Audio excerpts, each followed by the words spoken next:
오늘 새로운 하루를 맞이합니다. 여러분들에게 오늘 하루가 가장 또 의미 있으면서 여러분 마음에 기쁨이 있고, 그리고 그 기쁨의 근원이 하나님이라는 것을 실감하고 경험하는 하루가 되기를 예수님의 이름으로 축원합니다.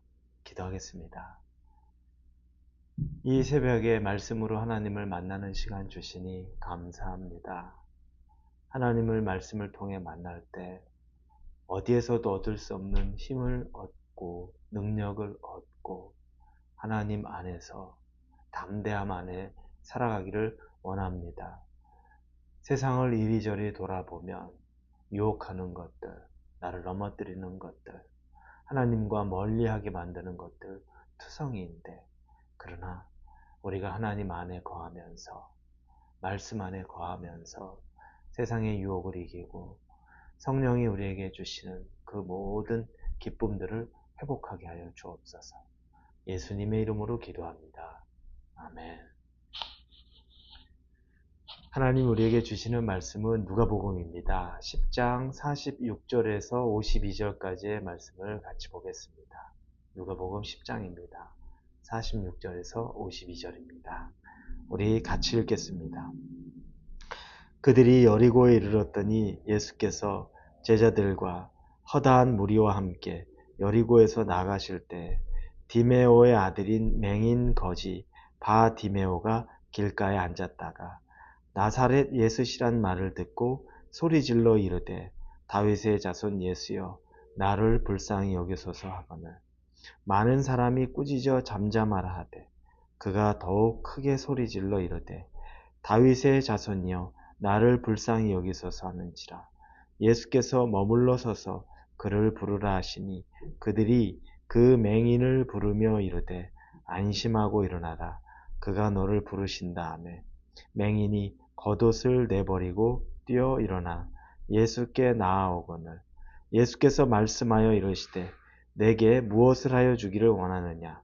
맹인이 이르되 선생님이여 보기를 원하나이다. 예수께서 이르시되 가라 내 믿음이 너를 구원하였느니라 하시니 그가 곧 보게 되어 예수를 길에서 따르니라. 아멘. 오늘 등장하는 인물이 바디메오라는 사람인데 여리고에 거주하고 있는데 이 사람은 시각장애인입니다. 맹인이라고 나와 있는데 그러다 보니까 그 사람은 할 수 있는 게 없어서 거지, 구걸하는 자라고 오늘 본문에 나오고 있습니다. 시각장애인으로서 거지로서 구걸하며 사는 사람, 그가 바로 바디메오입니다. 그런데 그가 귀로 소식을 들으니까 지금 그 여리고에 있던 예수님의 일행이 이제 여리고를 빠져나간다고 자기 앞을 지나간다는 그 소리를 듣게 된 겁니다. 이 바디메오에게는 일생일대의 기회가 생긴 겁니다. 자기가 누가 자기를 데리고 예수님을 쫓아다닐 사람이 있겠습니까? 벌써 자기의 신분이나 상황이 그럴 만한 상황 못 되죠. 누구든지 다 자기를 업신여기고 피하고 막 구박했을 겁니다. 그런데 자기가 있는 그 길가로 예수님이 지나가시게 된다는 겁니다. 이걸 기회로 여긴 겁니다.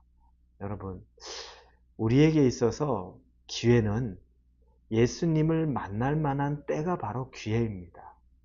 여러분에게 있어서 인생의 기회는 뭔가 좋은 일, 사업적인 일, 또 성공의 일, 돈을 벌 만한 일, 그걸 만난 것보다 더 중요한 게 예수님이 여러분 가까이서 여러분이 예수님을 만날 만한 그 기회가 생긴 것. 이건 때로는 어려움이기도 할 겁니다. 고난이라는 것으로 포장되어 있기도 할 겁니다. 힘들어서 여러분 스스로가 예수님 붙잡지 않고는 살 수 없을 것 같은 그런 상황일 수도 있습니다. 그러나 그때가 바로 기회가 된다는 겁니다. 바디메오에게는 지금 일생일대의 기회, 예수님이 자신의 앞으로 지나가는 그 시간이 있는 겁니다. 이것을 놓치고 싶지 않았습니다. 그래서 그가 큰 소리로 외칩니다. 다윗의 자손 예수여 나를 불쌍히 여기소서라고 소리 지릅니다. 소리 지른다는 것, 부르짖는다는 것, 간절함을 의미합니다. 자기가 간절한 만큼 소리가 나오고 부르짖게 되는 거죠. 이렇게 소리 지르고 부르짖는데 다른 사람들은 그걸 간절하게 여기지 않아요. 이 바디메오를 시끄럽게 구는 사람, 예수님과 아무 상관이 없는 사람 정도로 여기기 때문에 소리 지르지 말라고 다그칩니다. 조용히 하라고 그를 나무라지요. 그런데 바디메오는 거기에 멈추지 않습니다. 더욱 큰 소리로 다윗의 자손 예수여 나를 불쌍히 여기소서라고 외칩니다. 그는 이 기회를 놓칠 수 없기 때문에 그렇습니다. 얼마나 간절함이, 얼마나 절박함이 그에게 있는지 나오는 겁니다. 그에게는 지금 이 방법밖에는 없습니다. 다른 방법이 있다면 이런저런 방법을 해봤을 텐데 이거 말고는 예수님을 만날 만한 방법이 그에게는 없는 겁니다. 눈은 보지 못하기 때문에 말이라도 크게 할 수 있는 거죠. 여러분, 여러분의 상황에서 지금 헤어나올 수 없는, 여러분이 해결할 수 없는 일이 있다면 여러분이 해결할 수 있는 방법 또한 있습니다. 상황은 여러분이 풀어낼 수 없다고 할지라도 여러분의 입술은 열려 있습니다. 여러분의 기도의 시간은 여러분에게 열려 있습니다. 예수님께 부르짖으라는 겁니다. 소리치라는 겁니다. 찾으라는 겁니다. 이 바디메오는 그것을 바로 한 겁니다. 근데 예수님이 들으셨습니다. 그의 음성을 들은 거죠. 부르짖음을 들은 겁니다. 우리가 부르짖는 것은 다른 사람 들으라고 하는 얘기가 아닙니다. 우리가 기도하는 것은 다른 사람이 들으라고 하는 게 아니라 우리 주님 들으라고 하는 것이 기도입니다. 우리 아버지 하나님 들으라고 하는 것이 기도입니다. 우리 성령님이 들으라고 하신 것이 기도입니다. 그래서 우리는 이 기도를 하는 겁니다. 자, 이 기도를 듣기 원하는 것, 바로 예수님에게 들려주기를 원했던 거죠. 이 부르짖음은 예수님이 말합니다. 그를 부르라. 이리 데려오라는 겁니다. 그러자 사람들이 그를 데리고 옵니다. 그리고 예수님이 묻습니다. 내게 무엇을 하여 주기를 원하느냐. 근데 가만히 생각해 보면 그는 이미 사람들이 부축해서 올 정도가 되고 거지가 된 거 보니까 뻔히 압니다. 시각장애인이라는 거 분명히 알 겁니다. 그런데 예수님이 왜 물어보시는 걸까요? 내게 무엇을 하여 주기를 원하느냐. 그때 그가 말합니다. 선생님이요, 보기를 원하나이다. 예수님은요, 그의 고백을 듣기 원했습니다.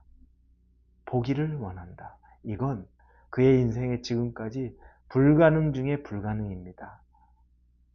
이건 누구도 행할 수도 없고 앞으로도 예수님 외에는 할 수 없는 겁니다. 그런데 그의 입술을 통해 선생님이요, 보기를 원하나이다. 이 말은 당신이라면 난 볼 수 있습니다. 당신이라면 날 치유할 수 있습니다. 이 고백이거든요. 이걸 예수님은 듣기를 원했던 겁니다. 그래서 그가 실패, 좌절, 그리고 평생 안 될 거야 라고 서 있는 것에서 스스로 자기의 입술을 통해 예수님이면 그걸 할 수 있다라는 걸 고백시키기를 원했던 거죠. 그 고백을 듣자 예수님이 선포합니다. 가라, 내 믿음이 너를 구하였느니라. 내 믿음이 너를 구원하였느니라. 여러분, 믿음을 이야기합니다. 그 사람에게 믿음이 있었던 겁니다. 예수님이면 나를 고칠 수 있다는 믿음이 있었던 겁니다. 예수님은 그걸 일깨워주고 믿음에 서는 것까지 보고 그의 눈을 뜨게 한 후에 그리고 떠나게 되는 장면이 나옵니다. 우리에게도 도전입니다. 여러분, 예수님 만날 만한 때가 오히려 지금 여러분이 고난과 시험에 따르면 그때가 기적을 맛볼 수 있는 때입니다. 그리고 여러분, 간절한 만큼 부르짖으십시오. 예수님이 들으실 수 있게 부르짖으십시오. 그러나 예수님이 여러분의 믿음도 원하십니다. 물어보십니다.